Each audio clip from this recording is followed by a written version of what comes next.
My name is Rebecca Snyder, and I'm going to talk to you today about a kiln controller that I built here at C&M IoT for my capstone project. Recording. Yeah, so and let me hit the actual play button on the presentation here. Yeah, so my background is I have a bachelor's degree from New Mexico Tech, and yeah, I've worked in a variety of fields in real estate and property management. I've also been a stage event production and stage manager, as well as working in a library. And I also part of the leadership at QLab Makerspace in Albuquerque, which is another local makerspace. Of course, our class here is taught at Fuse Makerspace. So I knew a little bit about some of the tools we were going to be using already. And I came into this class so excited to get a chance to learn more. And yeah, which has been like an adult summer camp over here. I've learned so much. And yeah, and then I also, on a more personal level, since I've gotten my degree, some time had passed. I'd had some, personal and family challenges of having to care for family members who had health issues and things like that. And my parents also both have small businesses, so I have a work background in those. That my mom has a kind of educational focused business, and my dad runs the family farm.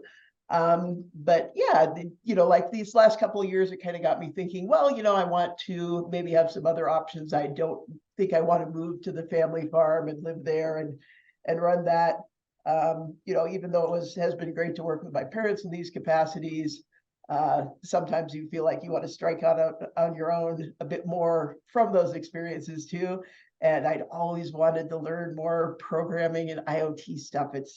So it's been so exciting to learn, and I hope to continue that. Maybe, one of you out there who's listening today will have an idea for me. And my midterm projects, we did my first one is the box you see on the left of your screen. It was for a smart room controller. I had a concept for a soft switch that would not wake you up at night when you wanted to interact with maybe turning on some really gentle lighting or turning on an electric blanket.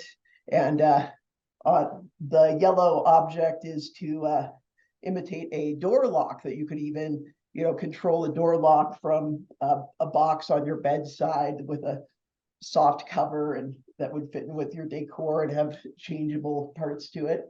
And then on the right, it was our smart plant project, which was really interesting for me. I was getting out of the farming area. I did not expect to be working with dirt in this class, but it was a really fun project. I had a lot of fun designing the 3D printed parts for this. It's yeah, just was really satisfying to design all the different parts and find them fitting together perfectly. And so those were great. So why a kiln controller? I first have to explain a little bit about kilns for people who aren't familiar with them. So kilns, some of them are really big. They get even smaller ones that even are a few inches across. The one I personally own is about a foot across on the interior, and about a foot and a half across on the outside, and maybe about a foot tall. And when we have a kiln, people know a kiln gets hot, but it's often it's not just even about the temperature, but about controlling that temperature. Not only the maximum temperature, but we need to often reach the maximum temperature at a slower rate that's very controlled. Some applications like ceramics go through different phase changes of the material at different temperatures. So for instance, you might be able to raise the temperature at a certain rate until you get to a particular range, and ceramics in particular, I think around 800 degrees Fahrenheit, it goes through a phase change that actually changes in volume. And then you need to move through that transition more slowly. or you can get breakage. And likewise, I've done more work with glass. And as everyone knows, if you change the temperature of glass too quickly, if you try just taking a glass out of your fridge and put hot water in it, sometimes you don't get the best results. So if you could imagine heating it in a kiln to 1400 degrees Fahrenheit is, there's a lot of steps in that. And then there's also often we need controlled cooling as well to move through different temperature ranges because of different physical chemistry changes that happen. And this also has applications in the manufacture of solar, semiconductors, carbon fiber. There's a lot of different areas where a kiln controller could be useful. And this is my kiln. I wanted a better controller for it for a long time. As you see, it has just a dial on it. And yeah, sometimes like when I've tried to just manually watch it, you have to watch it. And if you leave it for 10 minutes too long, that stuff's no good anymore. And but what's on the market? There's aftermarket controllers you can buy. Often they're like hundreds to around $1,000. And this is what they look like. They have a lot of these, they have 3 buttons that you're putting in, like programming a digital watch or something, this very detailed firing cycle with all these different segments. And some of them have more buttons, but it's still pretty clunky to interact with. Some of these manufacturers have started to add touch screens, but basically haven't changed their basic interface. And yeah, I love that the IoT class has empowered us to think about what's possible and build a better world out there in all kinds of different ways. I started to think about what would be really neat to have on a kiln of, well, I might like to be able to just type the numbers in instead of having to click little tiny buttons over and over to cycle through everything.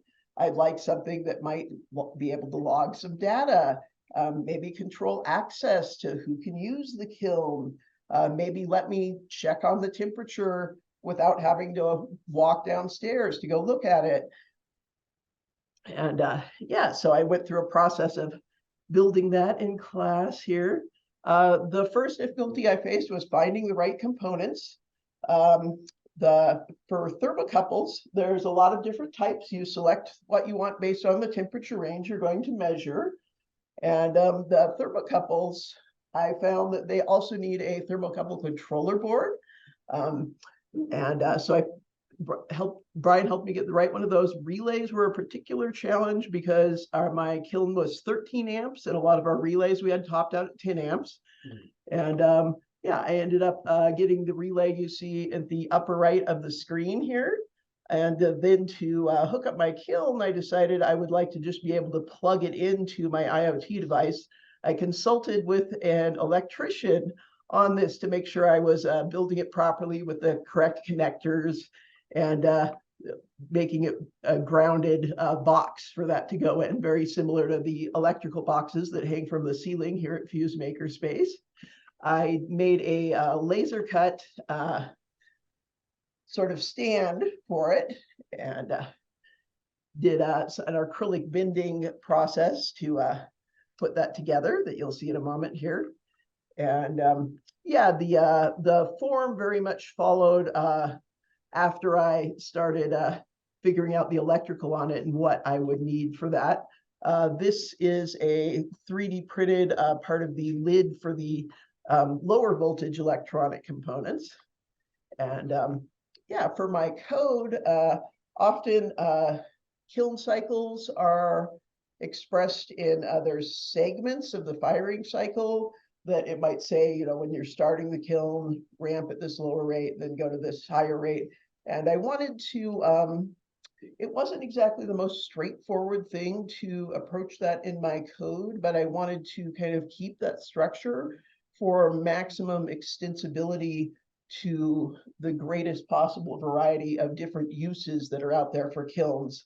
So my code, the main loop that I commented with kiln loop at the top of this, it actually just starts with the first firing segment and looks at what are we doing in this first firing segment for the rate. Okay, then we've gotten to the temperature we want. How long do we stay at that temperature?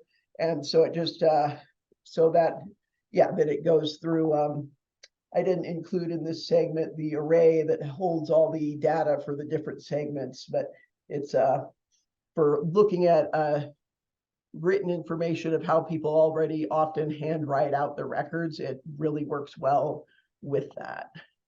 And yeah, here is my demo. It's this thermocouple. I just temporarily installed it through the peephole in the kiln for the demo purposes. And for a more permanent installation, I drill it or possibly make a custom peephole for it. So this is the device. It's right now saying it plugged in, it starts up, and it says you have to log in via Adafruit, which is one of the systems we used here. There's some other options for that, and you can start it remotely. So if someone else is turning on the kiln for you, and they can check in with you, you know, if there's someone who has permission and should be starting it at that time, or you can start it on your laptop. And that's that. We also had a graph there showing the temperature over time. And this is what the kiln looks like when it's on. So the relay is kicked to the kiln on.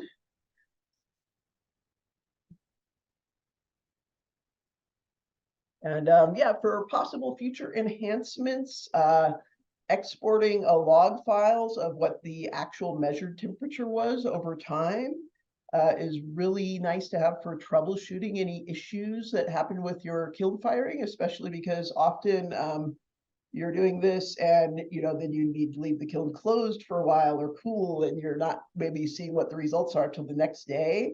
So having really good data on that is great.